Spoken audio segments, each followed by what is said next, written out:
For thousands of people across Britain, someone is missing from their lives. I'm his son. I need to be able to say the word Dad to him. I have to find my brother. I just can't let it go. I just can't let him go. 3 children kept together and 1 taken away. So where is he? Finding someone when the trail's gone cold can feel like an impossible task. But that's where we step in. We found her. No way. God, this is my dream come true. Offering a last chance to people desperate for help. That's the first time in 73 years I've seen my mum. With searches taking us to surprising places, we've unearthed hidden secrets, solving family mysteries, and finding people that nobody else could trace. Buongiorno. Buongiorno, Silvana. A mi esposo, que él es el papá de Christina's father. Christina's father? Susan. This is wonderful. Although the answers aren't always what people expect, Oh my word!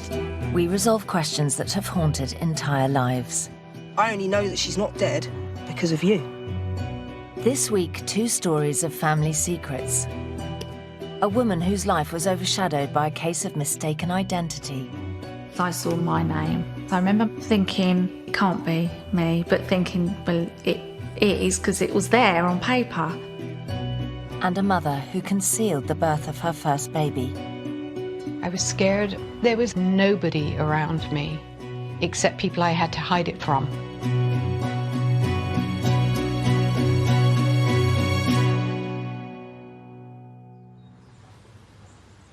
Our first story comes from Bedfordshire, and a woman who spent years trying to piece together her own history.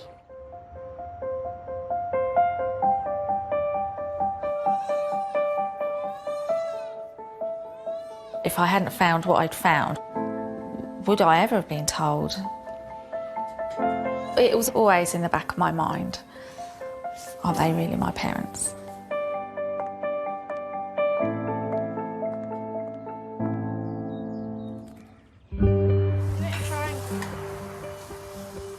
Angela Brennan lives with her husband and 3 children, close to where she grew up in Luton. That was in Spain. I think I was about 2 there. I had a happy childhood. Me and Mum were very close, and my dad had a lot of love to give us. Me and my rollers. It says Angela, it's got my name on there, in case I forgot who I was. When Angela was 12, she made a discovery which called into question just who she really was.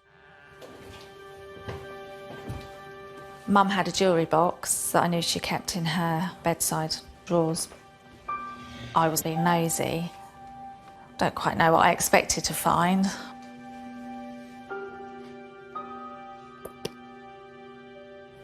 I opened it up and there were lots of letters in the bottom of the jewellery box. First one I pulled out was like a certificate. All I remember seeing on it was adoption and the name Angela. I was just so shocked.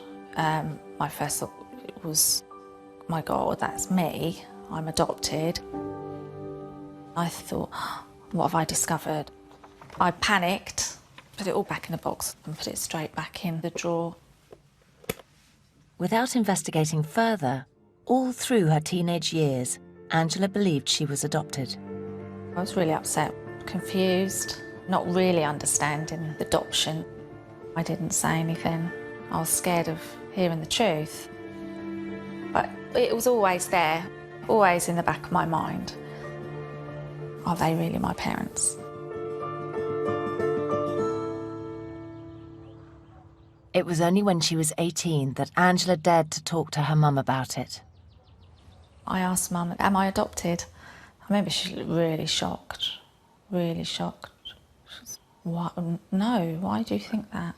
She then explained that it wasn't me, and that's when she told me the full story. Angela discovered that when her parents were young and unmarried, they'd had a baby girl, 8 years older than her, who they'd put up for adoption. This baby, her full sister, was also called Angela.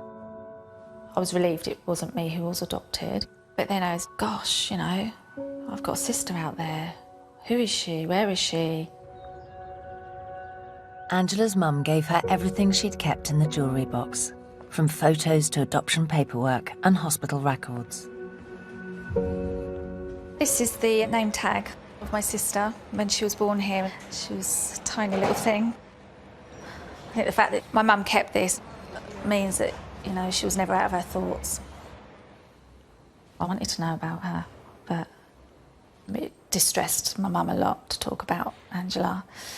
So I never liked to keep questioning my mum and dad. It was just too upsetting for them. The subject of Angela's sister remained in the shadows until her parents passed away. Now Angela's only remaining link to her older sister is the box of memories her mum gave her. It was something I had that I could, you know, look at and think that's my sister. I wish now I had asked more questions and I had sort of managed to get more answers. I need to know where she is, because she's part of me and she's part of my mum and dad.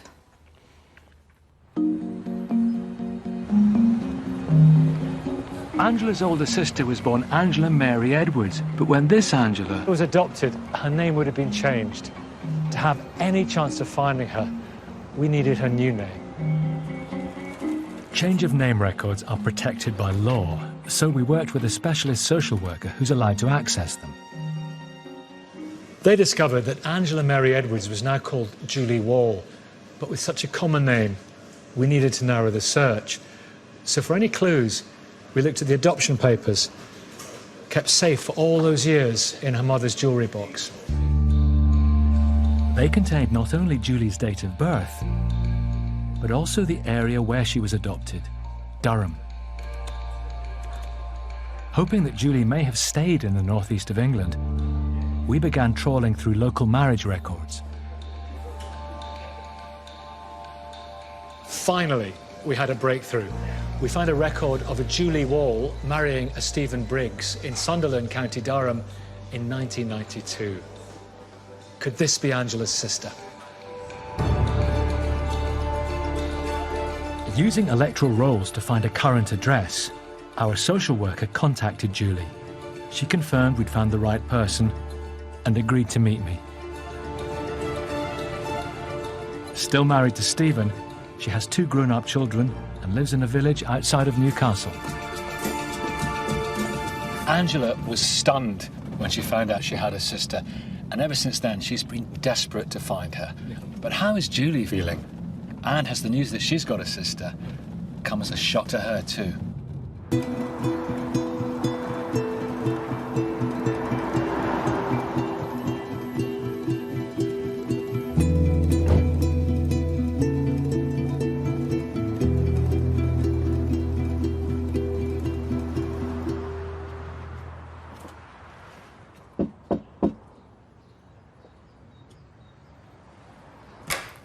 How are you? Hello. Nicky. Nice to meet you. Nice to meet you, Julie. How are you? I'm fine. Come on in.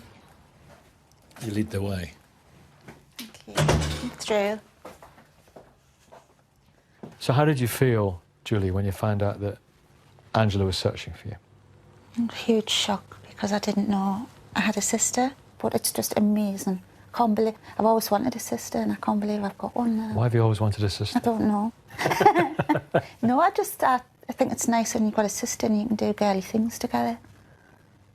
So yeah, blown away. So your own adoption, what was that like? Just had a lovely, lovely upbringing. I've always known I've been adopted. It was never a secret, but I didn't really know. I knew where I was born, and I knew what my birth name was, but that's about it, really. Did you ever think about searching for your birth mother? No. I think because I had such a lovely childhood with lovely parents. I've often thought, obviously, where do I come from? I always wondered if I had siblings. And Angela had found out she had a sister, a full sister. Mm-hmm. That was another thing as well. I was so shocked to find out we're actually full siblings. Isn't that incredible? Mm-hmm. So how did she find out about me? She was 12, she found these letters about adoption and the name Angela. And she thought, you know, my name's Angela. So she went through the next 5 years thinking that she was adopted. Oh, bless her. And then she was 18. She struck up the courage to ask her mother. Mm-hmm. She told her that she wasn't adopted, but she'd had another little girl eight years previously. Really? And that was you. Mm-hmm. Since she was 18, she wanted to meet you. I've got a letter here from Angela. Mm-hmm. This is probably the hardest letter I will ever have to write. Since finding out I have a big sister, I have always thought what it would be like to meet you. I grew up always wanting a big sister. I don't know the full reason why Mum and Dad made the decision to put you up for adoption, but one thing I know for sure is that Mum never stopped thinking of you. I cannot wait to meet you. Your little sister, Angela. Oh, that's lovely. That's so nice. Oh, baby.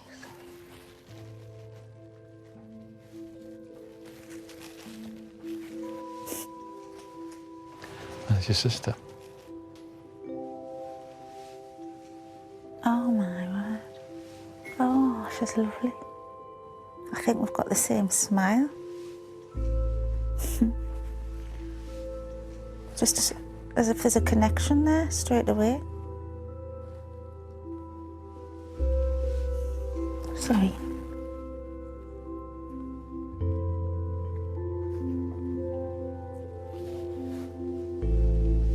You okay? Sorry. No. All these years and then you find out you have a sister. I feel like I've known her forever now. Can't stop smiling. Thank you so much. Before we tell Angela her sister's been found, Our second search comes from Canada and a woman longing to find her son. I tried to be a good mum, but I just felt completely inadequate. I loved Ben, but loving him is what made me give him up.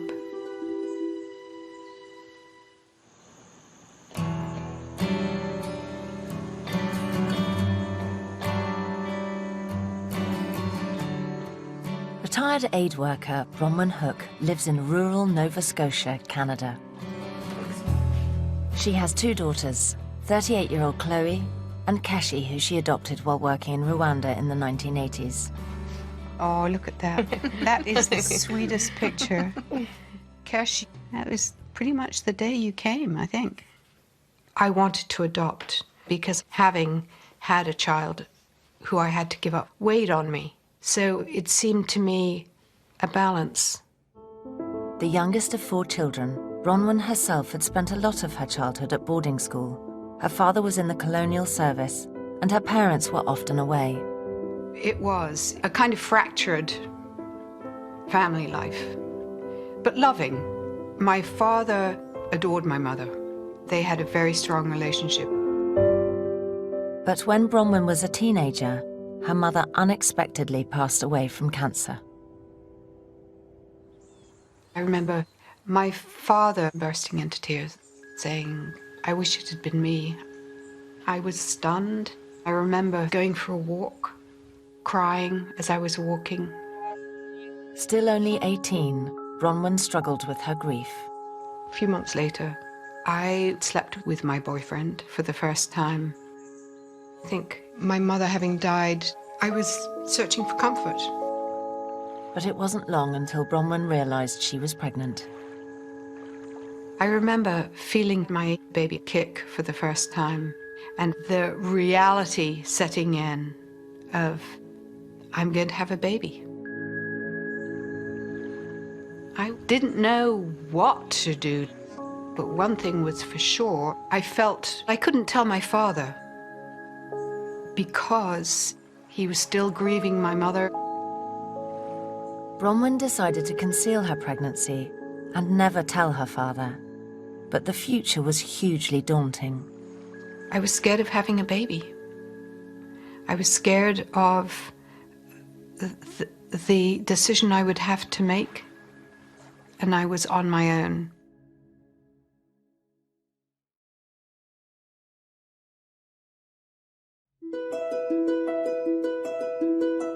When she became pregnant at the age of 18, Bronwyn Hook decided to keep it secret.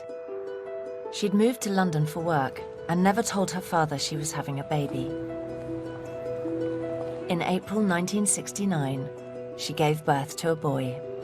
When he was born, I fell in love with him. Just being able to cuddle him was wonderful. I named him Benjamin.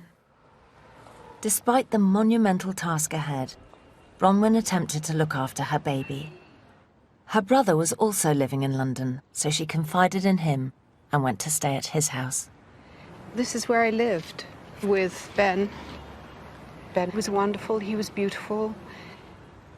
I tried to be a good mum, but it made me feel a mix of joy and desperation. I felt I'm just no good at this. There was a weekend when I ran out of formula and I didn't have anything to feed him. So I thought I'd try the shops. I put Ben in his pram, he was crying, and the shops were shut. He was hungry, and it was my fault. That was the moment when I really knew he needed somebody who was grown up enough to be a mother. Because however much I loved him, I wasn't grown up yet. When he was 6 weeks old, Bronwyn handed Benjamin over to an adoption agency. Months later, she moved to North America to try and start a new life, but she's still haunted by the decision she made 48 years ago. That absence is always there. She's a very loving and kind and sweet person, but she has the deep sadness about it. Absolutely. Even though we don't know him, we have a lot of love for him. I've always hoped that he would come searching for me. Now, I don't want to wait anymore. I still love him. I want him to be part of my family.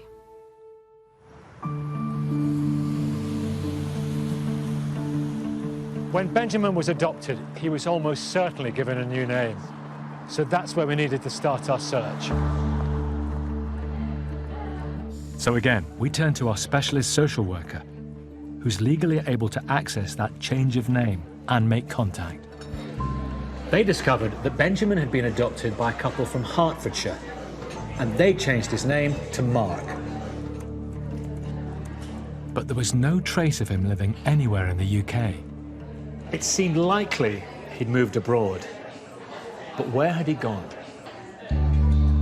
Most Brits who emigrate move to an English-speaking country, like Australia, Canada, or America. So, using Mark's date of birth, we searched each of these countries in turn, and eventually, we got lucky. A match came up in an American telephone directory, a Mark of the right age range, living on the outskirts of Atlanta, Georgia.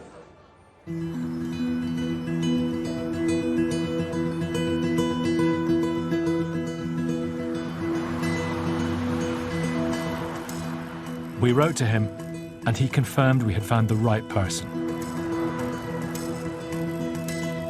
Mark grew up in the UK, but in the early 90s he moved to North America, just like his birth mother. He's married and has 2 sons. Bronwyn has always held on to the hope that her son might one day come looking for her, but he never did. Has Mark thought about his birth mother? And how does he feel about the fact she's come looking for him?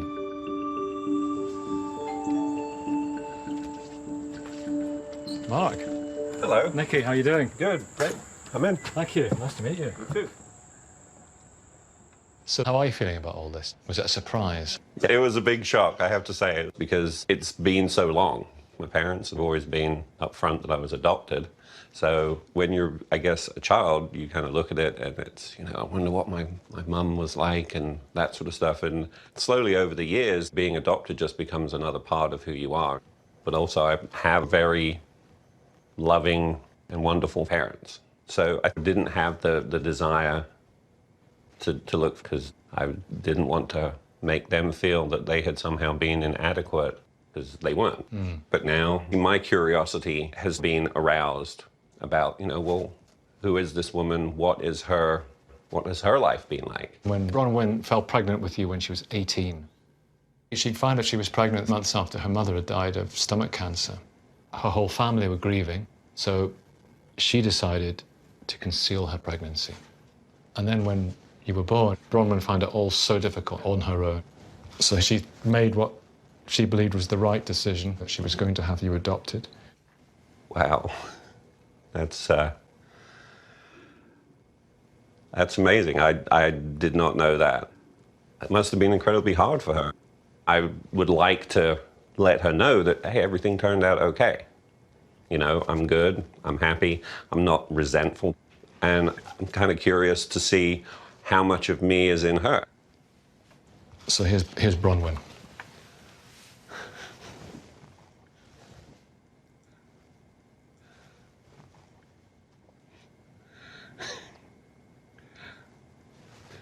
I can see that she's my birth mother. I could almost pick her out of a crowd. It's pretty special. Well, she's written you a letter.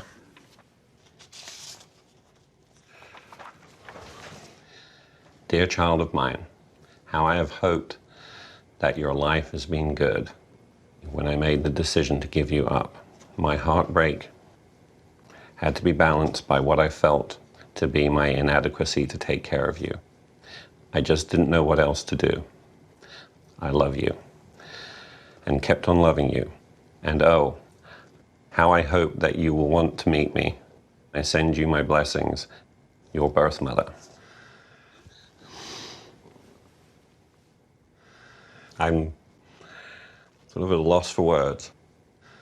Starting to understand how hard it's been for her. She loved me enough to understand that she wasn't able to take care of me how she wanted to, and that she was prepared to make that sort of sacrifice. It makes a huge difference to me. That connection is just getting stronger and stronger. I can't even imagine not seeing her now.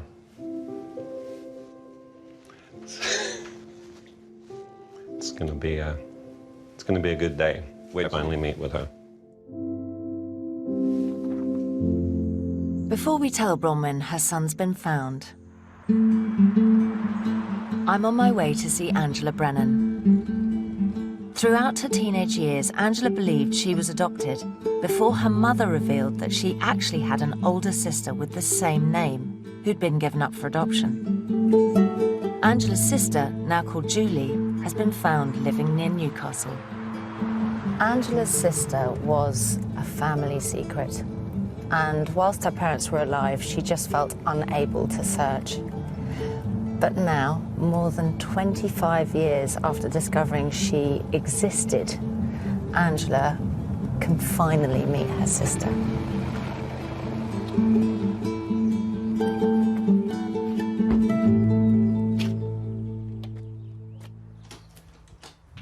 Hi, Angela. How are you? Yeah, nice to meet you. You're all right, Come on and in. you. Thank you. Thanks for seeing me. Come on through. You know, when I heard your story, I think the thing that hit me was you thought that you were adopted for 5 years. I was 12 when I thought I was adopted.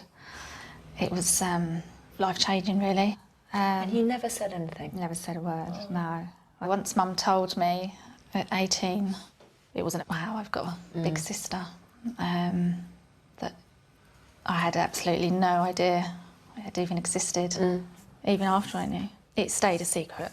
How does it affect you?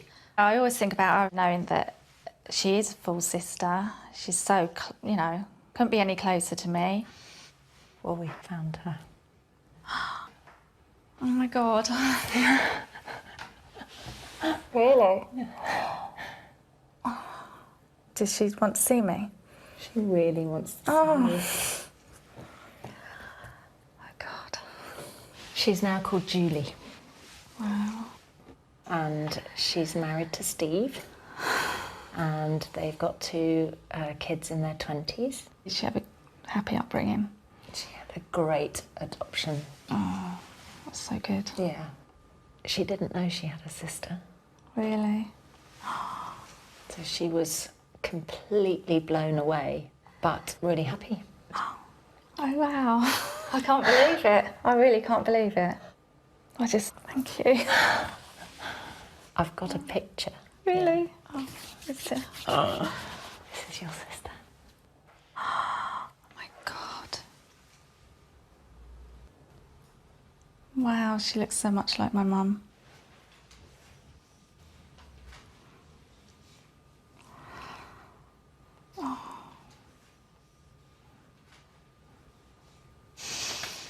She wrote you something.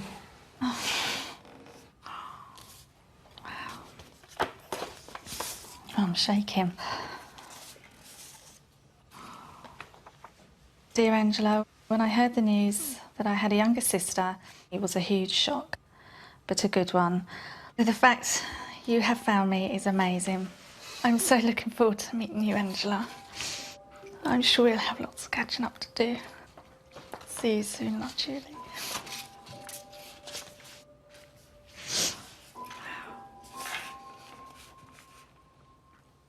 I never thought I'd get to know her.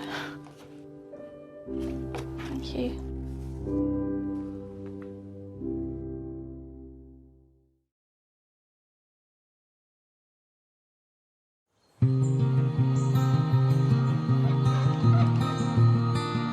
Bronwyn Hook has been haunted by the decision she made as a teenager to give her baby son up for adoption. I've come to Canada, where she now lives, to meet her. Bronwyn gave Mark up for adoption because she felt that she was failing as a mother and she wanted to give him a better life. But she always hoped that she would get to see him again. And I'm going to tell her that she can.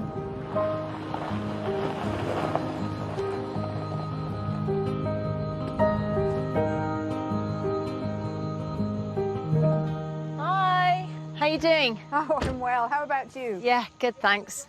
It's lovely to see you. And you. Thank you for seeing me. Thank you so much. Come on in. Yes, I'd love to.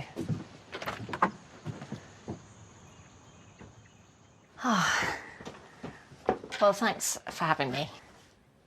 Looking after your son for 6 weeks.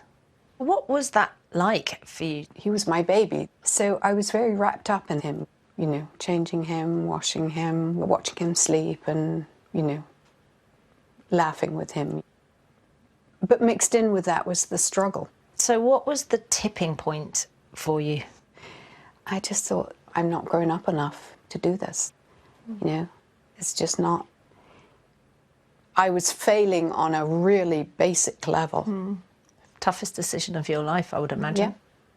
So why do you need to find him? He's a kind of ghost that I live with. I just want to know that he has had a wonderful life. Well, he has. Your son's been found. That's amazing. And does he want to meet? He really wants to meet you, yes. Oh, that's lovely. Thank you. That's very precious. His name's Mark. He had a really good upbringing. He was extremely happy. Where does he live? Well, here's the thing. He lives in Atlanta, Georgia. Oh, gosh. You're on the same continent. Oh, well, that's good. Does he have a family? He's married. He's got 2 boys, Ethan and Sam. Wonderful. Mark's really close to his adoptive parents. Out of respect to them, he's never looked for you. but he's really happy that you looked good. I always hoped that him not looking was the sign that he was happy. This is your son. Wow. Gosh, he looks lovely. He looks like my brother. He looks like you. Does he really? Yes! He's the spit! And he's written you a few words. Here.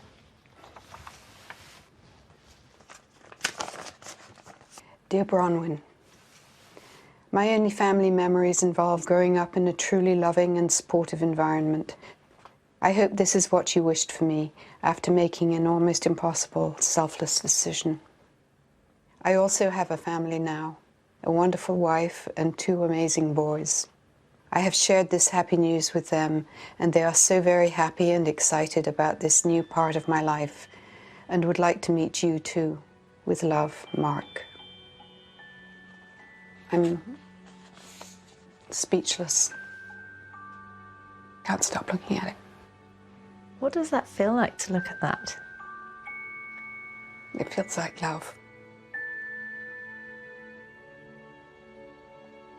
That's fabulous.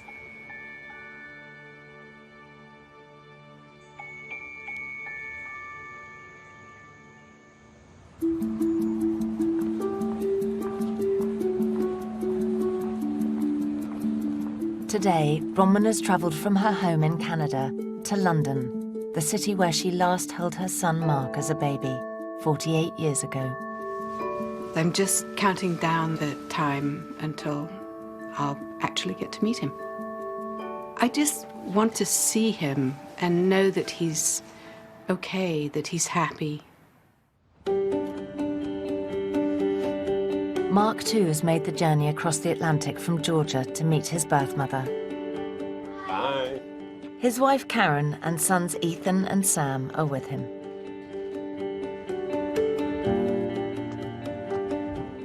Hi, Mark. Hey, Nicky. Good trip? Yes, thank you. Right, shall we go? Sure. You a bit nervous? Yeah, a little bit. Yeah.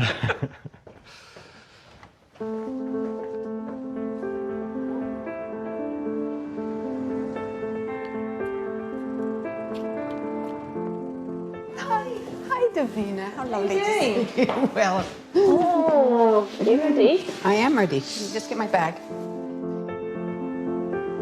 You've waited so long for this. I know, it's pretty big. As soon as I saw the photo and read the letter, I felt the connection. I definitely feel that I want to know him. Are you feeling more of a connection to Bronwyn now? Yes, which is kind of surprising to me because I never really went looking for her and never really felt the need to. I didn't realize, how much more I would start to feel. It's become increasingly important to me. Well, Mark, that's where you're going to go and meet Bronwyn. Okay. Mark is meeting his mother in a pub in West London, just round the corner from the adoption agency, where Bronwyn said goodbye to him when he was 6 weeks old. Good luck. Thanks for everything.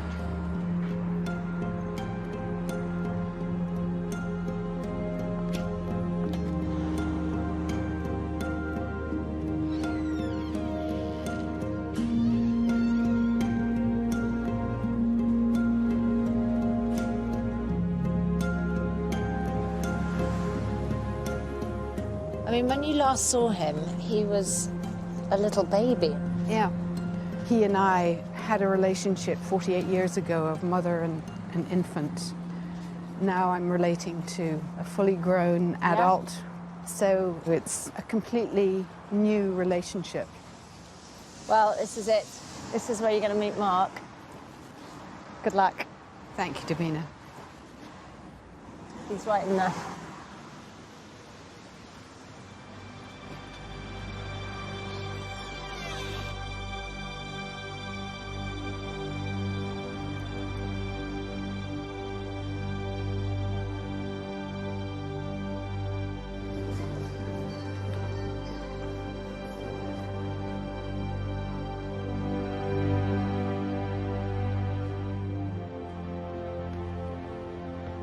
Hello. Hi, sweetie.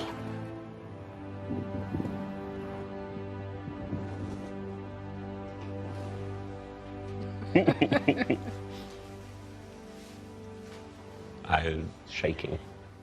Give me a hand. I'm so happy to see you.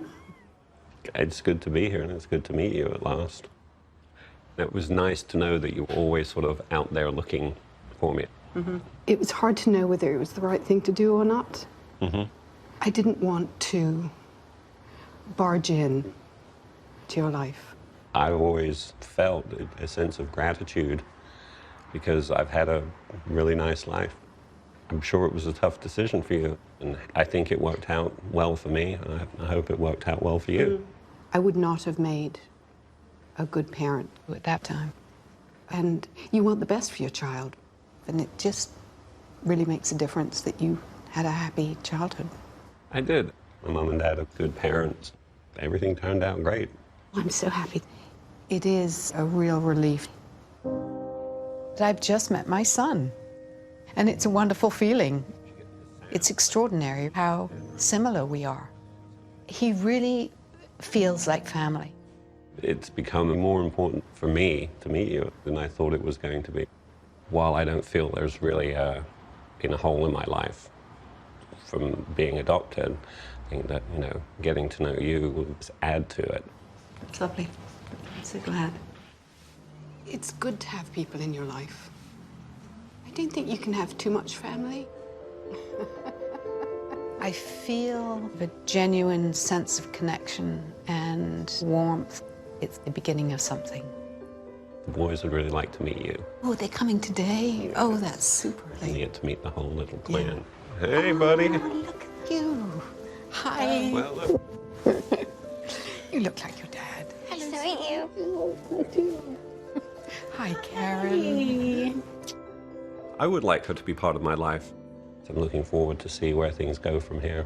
It's lovely to have 2 more grandsons. And I'm looking forward to building my relationship with the whole family.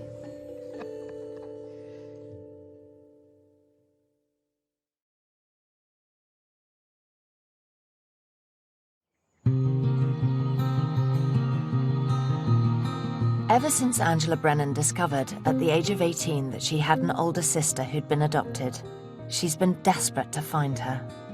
And today, Angela's going to meet her sister Julie for the first time. I think until I actually see her face to face, then I might finally believe it's actually happening. More nervous than I was on my wedding day.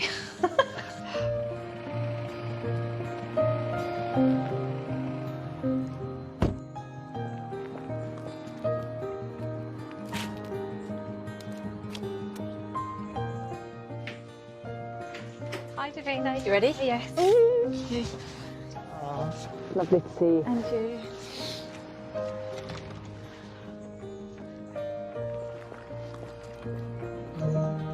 Julie has travelled from Newcastle to her birth family's hometown to meet her younger sister. I haven't hardly slept. I've just been so excited, nervous. Can't believe I'm going to meet my sister in a couple of hours. The fact that she's looked for me as well means such a lot. I hope I don't disappoint her. I bought a necklace for her and it's a family tree. I want to be part of her family and I hope she does want to be part of mine. That would be lovely.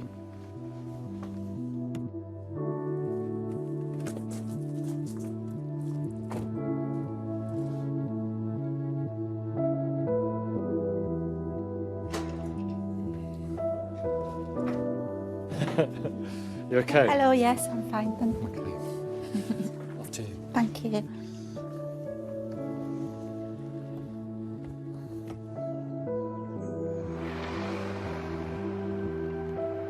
So how have you been feeling? Nervous, excited, every emotion possible I've gone through, I think. Yeah, and she's probably feeling the same. Same, yeah. I'm worried that we don't get on or we don't click. That's my biggest fear. I want it all to be perfect.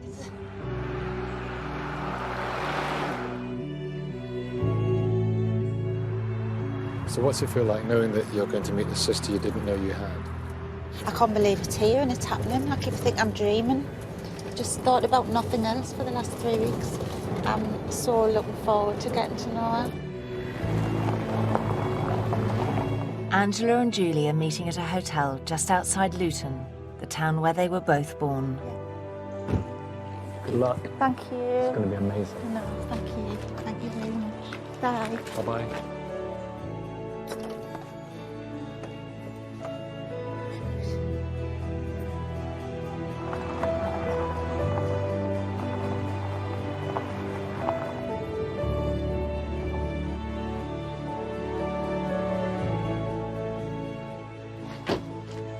This is it. Good luck. Thank you. Your sister's in there.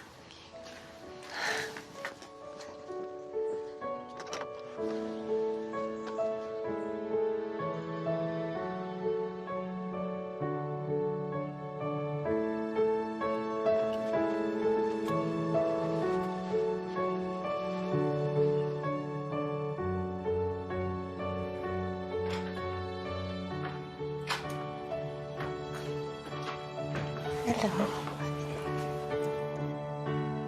Hello. Hiya. You okay? Okay. Yeah. God, you're so much like Mum.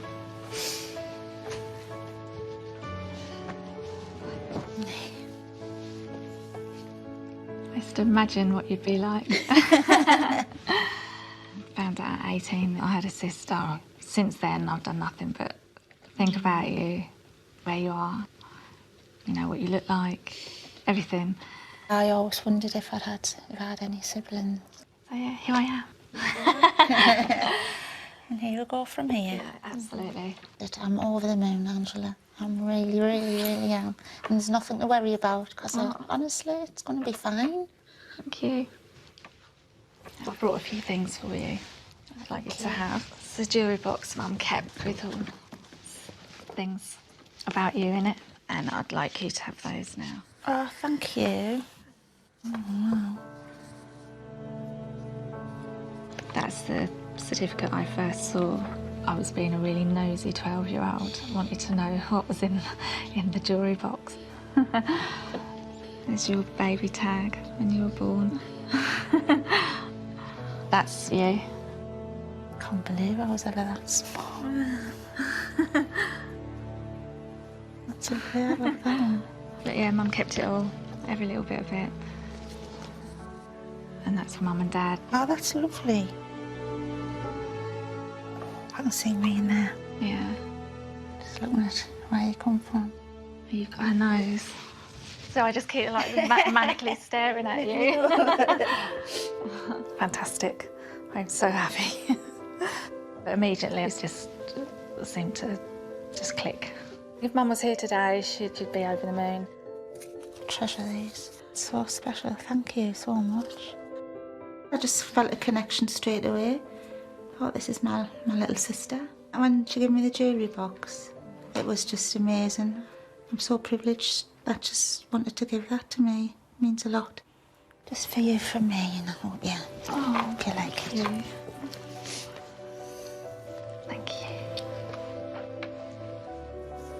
It's lovely, thank you. It's a family tree. Thank you so much. You're welcome. I've always wanted a sister, and I've met her and I love her. I do, it's just lovely. And my sister, best thing ever. I can't stop smiling. I do.